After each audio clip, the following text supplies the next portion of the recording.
The plane touched down at the airport, and Harlan released a long breath, feeling a mix of relief and exhaustion. The business trip to Chicago had gone better than expected, and he had managed to wrap up his meetings a day early. He was looking forward to surprising his wife Morgan with his early return. There was something comforting about the idea of being home earlier than planned, slipping back into his familiar routine, and spending some unexpected quality time with Morgan. Harlan navigated his way through the busy airport, maneuvering around other travelers with practiced ease. He grabbed his suitcase he proceeded to the carousel and called a taxi. He settled into the back seat and gave the driver his address. He watched the cityscape blur by through the window. "Home," he instructed the driver. He smiled. He was reminded of the conversation he had had with Morgan before leaving. Throughout the trip, her voice had been a source of reassurance. She had assured him over the phone that he would succeed in the presentation and that she would be available to support him. This weekend, there were no significant events. She had mentioned hosting a casual girls' night with a few of her friends, which she did from time to time. These nights were her way of unwinding, a chance for her to relax and catch up with her friends. Harlan had always supported her in this, understanding the importance of maintaining friendships. The familiar neighborhoods passed by as the taxi wound its way through the streets. Harlan watched as an unusual number of cars were parked along the street. He frowned, glancing at the driver, who met his eyes in the rearview mirror. The driver replied, "Looks like a party," Harlan commented with a smile. He then dismissed the matter, suggesting it was probably the neighbors. However, a seed of curiosity had been planted after paying the driver and exiting the vehicle. Instead of going through the front door, Harlan chose to enter through the side gate. He often used this method to catch Morgan unawares as he strolled along the path. He heard music and laughter, which seemed louder than usual for a casual girls' night. His curiosity was piqued, but he also felt a hint of unease. Harlan approached the back door quietly, pausing to listen. It sounded like a full. He gently pushed the door open and stepped into the house. The kitchen was empty, but the noise was coming from the living room. He moved through the house, following the sounds of laughter and clinking glasses. As he rounded the corner into the living room, he felt a sense of anticipation. The scene that greeted him was nothing like he had expected. The room was filled with people, many of whom he did not recognize. They were engaged in a fully nude musical performance. He made his way through the speakers, and the air was thick with the smell of alcohol and sweat. His heart dropped as he spotted Morgan among them, completely at ease, her laughter blending with the others. The shock was a physical blow, leaving him momentarily speechless. This was not just a girls' night, it was something much more, something he could never have imagined. "What is going on here?" Heron shouted. His voice cut through the noise, and the room fell silent. All eyes turned to him.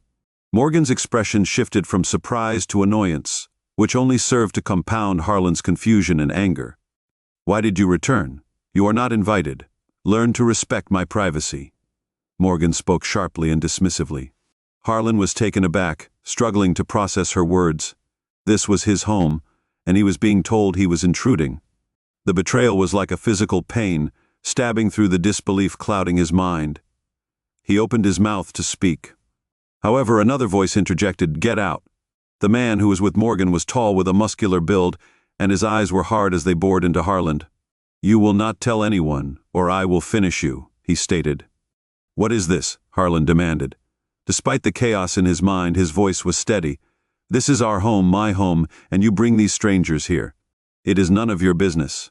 Morgan interrupted, her tone dismissive, as she stepped closer, ignoring the, "I informed you that you are not invited to remain in this premises.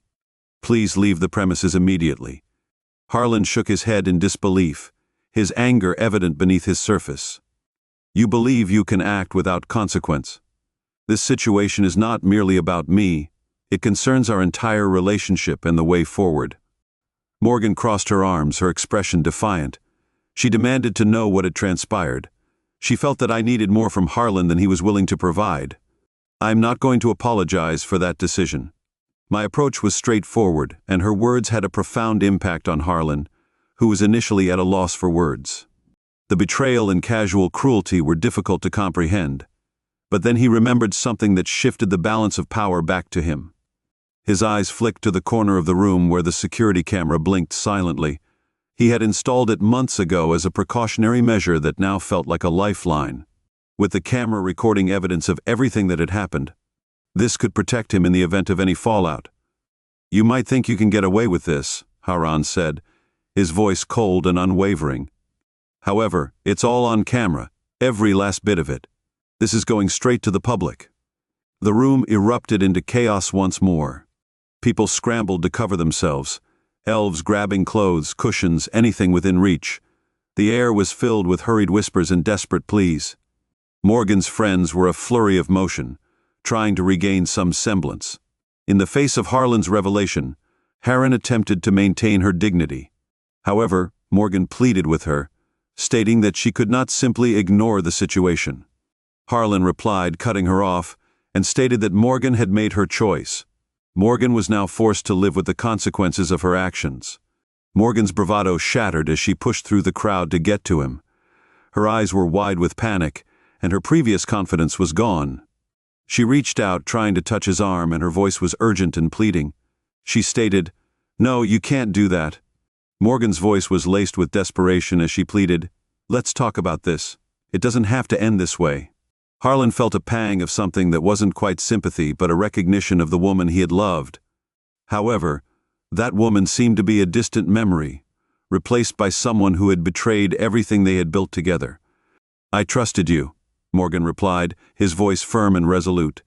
"This is how you repay me with lies and betrayal," Harlan countered, maintaining a safe distance. He ensured that the camera remained focused on the proceedings, noting the disbelief in Morgan's eyes and the realization that her actions had consequences she hadn't considered. He then proceeded towards the door, where Morgan's lover, the man who had threatened him, was waiting. The man's face was twisted in anger, and he demanded that Harlan delete the footage. He suggested that they could work this out and forget this ever happened. Harlan shook his head and smiled bitterly. "This matter can be resolved between us. You are mistaken if you believe you can threaten me in my own home and get away with it. I can see the tension in your stance and the barely contained rage simmering beneath the surface. However, I am not intimidated. I have the upper hand now, and I am not going to let fear control me. Please step back. I am contacting the police." The man hesitated, his eyes flicking between Harlan and the rest of the room. He seemed to weigh his options. He was aware that any further action could have significant consequences. With a muttered curse, he stepped back, accepting defeat. Harlan turned his back on the room and walked out into the cool night air. The noise from inside faded into the background as he walked down the driveway. His mind was already focused on the next steps he needed to take. He pulled out his phone and dialed. His voice was calm and composed as he reported, "The incident. There's been a disturbance at my residence." He informed the dispatcher of the address and requested immediate assistance. He was gratified by the sense of urgency conveyed in his own voice as he ended the call. The betrayal was a raw wound that would take time to heal. However, he was taking action. He was determined to hold Morgan and her accomplices accountable for their actions. Harlan leaned against his car, his thoughts turning to the future. His thoughts turned to the future. He was confident that the footage would serve as leverage and ensure that justice was served. He would share it with the authorities and Morgan's friends and family if necessary. He would ensure that everyone involved knew the truth. Minutes later, the sound of sirens pierced the quiet night. They grew louder as they approached. 2 police cars pulled up to the curb. Harlan watched as the officers got out. Their faces were set with professionalism and focus. He approached them and said, "Thank you for coming." Extending a hand, he continued, "I've got the footage you need. This isn't just a domestic dispute. It's a violation of trust and safety." One of the officers nodded and took notes as Harlan recounted what had happened. The other officer accompanied him back into the house, where the chaos had settled into an uneasy quiet. Morgan and her friends were subdued, and their earlier bravado had been replaced by apprehension. He then proceeded to show them the footage, which played out silently on the screen. Morgan stood to the side, her face pale and her eyes fixed on the floor. The reality of her actions was laid bare, undeniable, and stark in the cold light of evidence. The officers then took statements from everyone involved, ensuring that the full scope of the incident was documented. Once they had finished their work, one of them turned to Harlan and said, in a tone that was both reassuring and firm. "We'll take it from here." Harlan nodded, feeling a weight lift off his shoulders. The Department of Justice was in motion, and he had taken the first step toward reclaiming his life as the police escorted Morgan and the others from the house. He felt a sense of closure beginning to form. He was aware that there would be more challenges ahead, including the legal proceedings and the fallout from the exposure of the footage. However, he was ready to face them, armed with the knowledge that he had done what was necessary to protect himself and his future. Once the police had left, Heron found himself alone in the quiet house. He sat down and allowed the events of the night to wash over him. The betrayal was still fresh, but beneath the pain, he resolved to move forward. He had made his stand and was now prepared to rebuild. He would do so piece by piece, stronger than before. In the days that followed, Heron initiated divorce proceedings. It was not a decision he made lightly, but he knew it was necessary. Nearly, the betrayal had severed any remaining trust he had in Morgan. There was no further possibility of maintaining their relationship. Harlan met with a lawyer to discuss the best course of action, making it clear that there was no going back. He informed the lawyer that he was ready to move on, his voice steady despite the turmoil inside. He explained that he needed to protect his future and that of his children. The lawyer nodded. "We will ensure that your interests are protected. Heron, this is not simply the end of a marriage. It is about creating a fresh start for you and your children while the legal process begins." Harlan was aware that there were further personal matters to address. The most challenging conversations would take place. He prepared himself for what he knew would be an emotional and challenging discussion. Gathering his children in the living room, Harlan took a deep breath. They were old enough to understand that something had changed. Sensing the tension and the absence of their mother, who had temporarily relocated to allow everyone space, the father inquired as to the situation. His eldest child, Lily, looked at him with concern. Heron sat down and addressed his children, who were still young and therefore perceived as innocent. This was a stark reminder of the gravity of the situation. He began to explain the recent events that had occurred, choosing his words carefully and attempting to be as honest and caring as possible. He emphasized that none of what had happened was their fault. Their mother had made a choice, he said gently, and choices have consequences. The children remained silent. As he processed his words, Heron observed their expressions, feeling a deep sense of responsibility for the pain they were experiencing. However, he was determined to be there for them and to guide them through the confusion and hurt. "Are you and Mom going to be okay?" asked his youngest, Ethan, his voice small and tentative. Despite his distress, he managed a reassuring smile. "We're going to be okay, Ethan. Things will be different, but I want you to know that your mother and I love you very much. We're still a family, no matter what." He spent the rest of the evening answering their questions and providing as much comfort as he could. It was a challenging situation. The conversation was filled with tears and hugs, but Heron felt a sense of relief knowing that they had taken the first steps toward healing. Meanwhile, the consequences of Morgan's actions rippled outward. Her reputation took a hit, as did those of the people involved in the scandal. Information spread quickly within their social circles. There was a noticeable change in how they were perceived by their social circles. They were no longer invited to events, and the whispers grew louder, casting a shadow over their previously vibrant social life. Harlan did not rejoice in their downfall, but he remained focused on rebuilding his life and finding strength in the support of he reached out to his closest colleagues, confiding in them about the situation and finding support and encouragement in their understanding. His friend David commented during one of their conversations that he was handling the situation with incredible strength. "You're making the right decision for yourself and your children." Harlan nodded, grateful for the support. "I'm trying to stay focused on what matters most. I want to show my children that we can move forward and rebuild." As the days turned into weeks, Harlan found a rhythm in his new life and dedicated himself to his work. He threw himself into work, focusing on projects that had been neglected during the period of upheaval. His dedication and commitment were noted by his colleagues, resulting in respect and admiration. Outside of work, Harlan rediscovered pastimes he had set aside during his marriage. He resumed running, finding he found solace in the steady rhythm of his feet pounding against the pavement. The physical exertion helped clear his mind, providing him with a sense of peace amidst the chaos. One evening, after a particularly long run, Heron paused to catch his breath, gazing at the horizon as the sun set in a blaze of colors. He felt a sense of clarity and determination. The betrayal had caused hurt, but he was ready to face whatever came next. He returned home to his children, who greeted him with smiles and stories of their day as they sat together at the dinner table, laughter filling the room. He realized that they were finding their way forward as a family. Life was different now, but it was also filled with new possibilities. He knew that he had the strength to build a future that was honest and fulfilling, not just for himself but for his children as well. He had survived the storm, and as he looked around he felt a renewed sense of hope for what lay ahead, looking at the faces of his children. Months passed, and as the dust settled, James found himself in a place of reflection. He had faced one of the greatest betrayals imaginable, but he had come through it stronger, with a clearer understanding of his values and priorities. In rebuilding his life, he identified new interests and activities that he had previously neglected. He reconnected with former colleagues and made new contacts, each interaction reinforcing the notion that he had not been alone.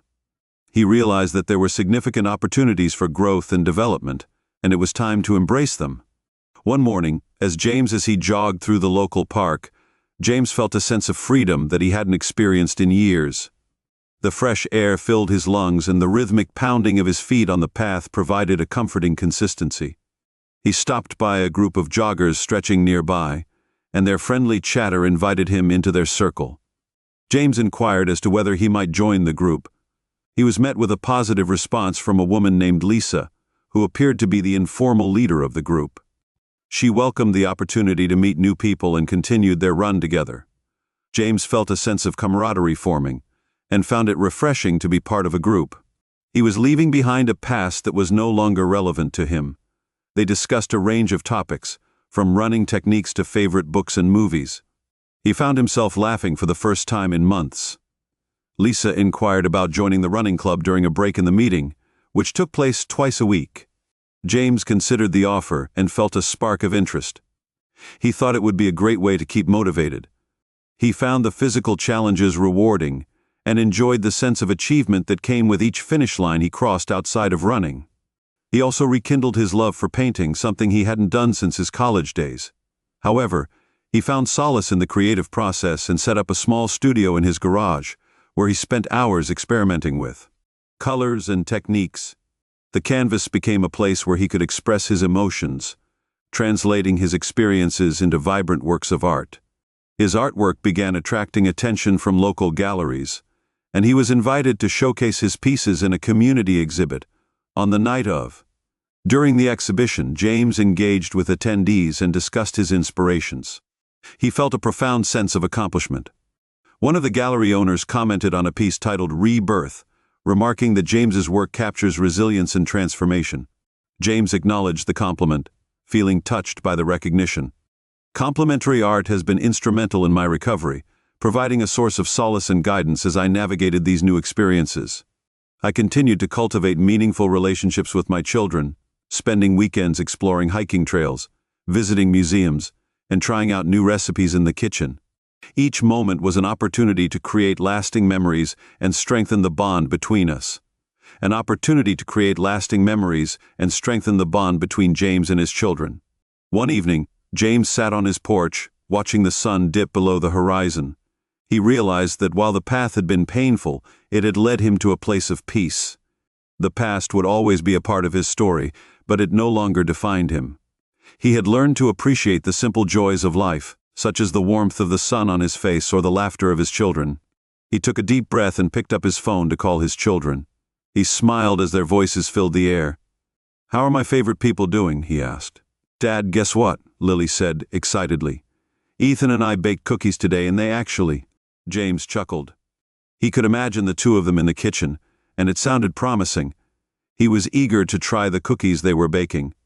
James felt a deep sense of gratitude for the life he was rebuilding. He had chosen to rise above the betrayal and move forward with integrity and love. He was embracing the new beginnings that life had to offer. The future was uncertain, but it was also filled with promise. James took a moment to reflect on his progress. He considered the individuals who had provided support and the experiences that had shaped him. He was no longer defined by the past but by his present actions. As he observed the stars twinkling above, he felt a renewed sense of hope and determination. James was aware that the journey ahead would have its challenges, but he was prepared to face them head-on. He was aware that there would be challenges, but he was prepared to tackle them head-on, confident in his ability to overcome any obstacles that might arise. In that moment, James recognized that embracing change and finding joy in the unexpected was essential for success. He had learned to trust himself, to listen to his heart, and to live with purpose. As he sat there, surrounded by the beauty of the night, he knew that he had finally found his place.